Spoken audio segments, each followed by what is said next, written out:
make it about a poet than to a filmmaker. That's it. And that's it. So it's a true story of myself in 20 years. With regard to That's I'm interested to know about the actor, Oh, the actor. A wonderful role. Yeah, he's an actor. He's even better stage actor. Yeah, he's never acted before. I was looking for a professional actor, and then a friend of mine sent me like a profile picture of the Facebook profile of his uncle. Say, this can be in your movie. He's a poet, but he was a professor, teacher in high school, and it was like an accident. But he's amazing. He was born for that role. You wrote the screenplay, right? Yes, I did. Oh, wonderful. Thank you. Taking a cue from the answer that you've given, how has the difference in the experience been? Because post-pandemic, there were not that many of the scale on which the film festivals happened, and in 2025, 5 years after that. So when your movie gets screened at different film festivals, how does it, to what extent it helps in theatre distribution in that particular country? Distribution of that movie, or the audience or the recognition that you get?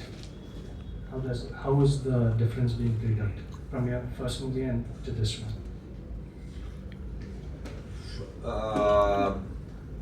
They both premiered in Cannes, which is a good platform for festivals, but somehow it doesn't mean that it's going to play well in the theaters, in cinemas. For instance, my first film was a failure in cinemas.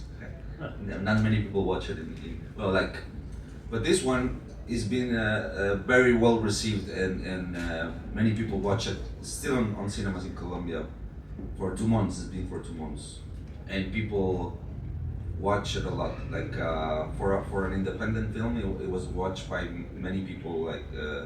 Not our numbers are slower. Not as here, because here the numbers are big, but it was great. But I think festivals, of course, a festival like Cannes helps a lot with promotion, abroad and in Colombia as well. It helps. Like festivals, they help. Hi, this is Divya from PIB. First of all, 3 wonderful movies, and we wish that all the 3 movies win the prizes because they're competing. My question is to Ernesto Martinez for the movie The Devil's Marks. So it's an interesting movie, and you have child actors in the movie. So I believe that the casting process must have been very important for you, because you need people who understand your vision, and you need to communicate with them in an easy manner. So you must have had a challenging time as well as many interesting moments from it. So would you like to share something about the whole part of having a cast like that and dealing with them? Well, the process was like 2 months process of the casting. With Michel Betancourt, the casting director, who also was the acting coach. And I had 2 acting coach on set all the time with me. And I was part of the casting process. I watched like 300 kids, no, 150, yeah, personally, and we started playing with them and rehearse and making some rehearsals, and we find these 5 kids working together fine, and we start working in a workshop for 2 months with them, 3 days per week, because you cannot act relationships. You have to build relationships. So we have to build relationships between these 5 kids in order they appear as brothers and sisters, siblings. And what else? Then none of them. Only the elder one has previous experience acting. But none of the other 4 of the kids had any experience. And when we were working in the set, we were trying to take care a lot of them. The set, the DOP used this technique, like putting the lights outside of the set all the time. So we can move like 360 and shooting the kids all the time. And most of the film is scripted. Is like 80% of is on script on paper, and they are following the script like word by word. And then another 20%, something like that, there are improvisations that we play with them, and yeah. Social political impact, what do you have in Colombia, in Mexico, in France? How does that impact your depiction in the film? Does that impact in a certain way, or do you try to not get that involved in your movies? You mean in producing a movie or in putting the things In together? putting the things together. Okay. Well, Well, France is a very special country for movies. As you know, we are helped very much by. The system is very simple. When you buy a ticket, a big percentage of the money goes to the film industry.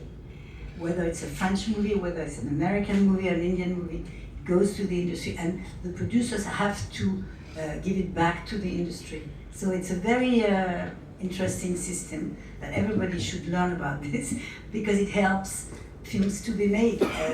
The reverse of the token is that we have too many films, too many French films. We produce something like almost 300 movies a year, French. And it's impossible, because we have also foreign films coming, so how many films can you see per year? But it's a good system to protect, and so we used to sell a lot of movies abroad, in America, in South America, and we lost all these markets very slowly, but I think kind of definitely.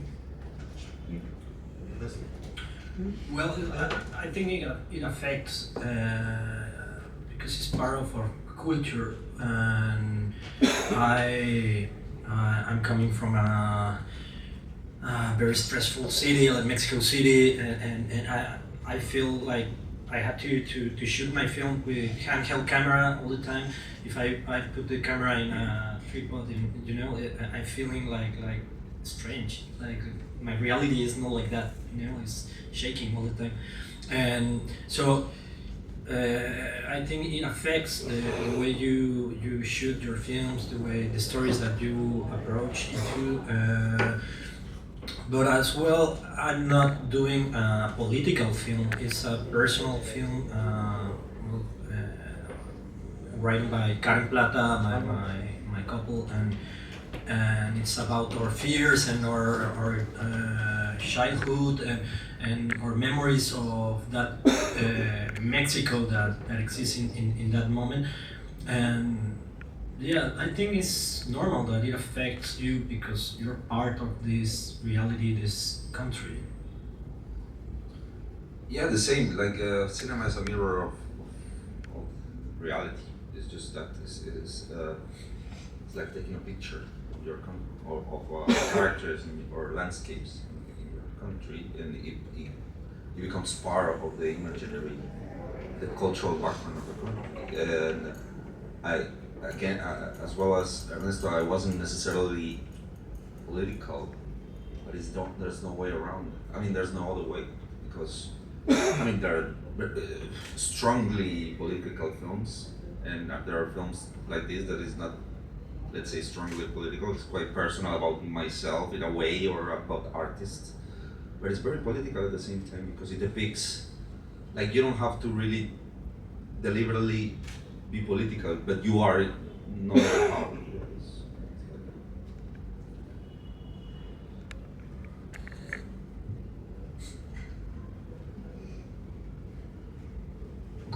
Hi, I'm very honored to ask a question of each of you, but I'll begin with Sarah first. And I want to say that, Simon, this may not be you in 50 years, because this is Colombia's Oscar entry. So yeah, fortunes are going to change.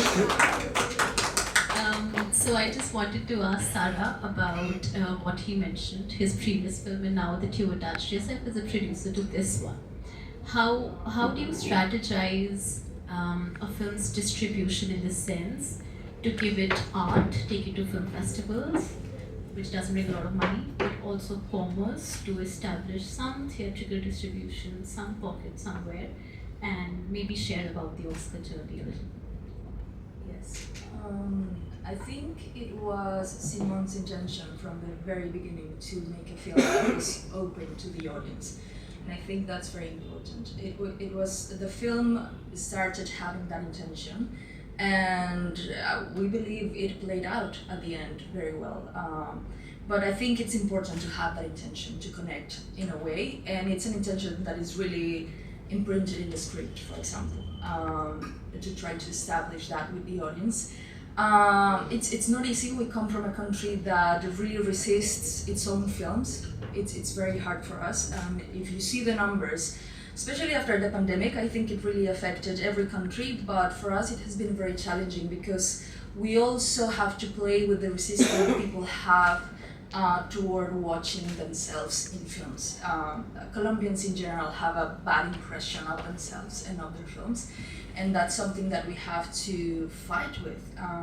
And I think A Poet has sort of like won that battle in a way, because the response has been very beautiful and people have been really engaged with the characters, mainly with what they're living. And I think that's beautiful because it's also opening a door to many other films, and I think it has piqued people's curiosity about our own stories and our own characters. I mean, for us, I think there are many cultural references that are maybe lost because of, we come from a very different place.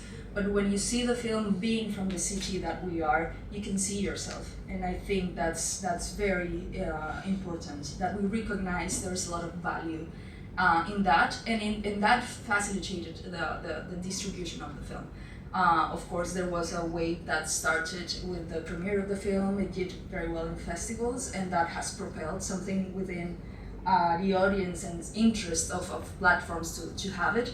But I think the key difference is that it really touched people in a way.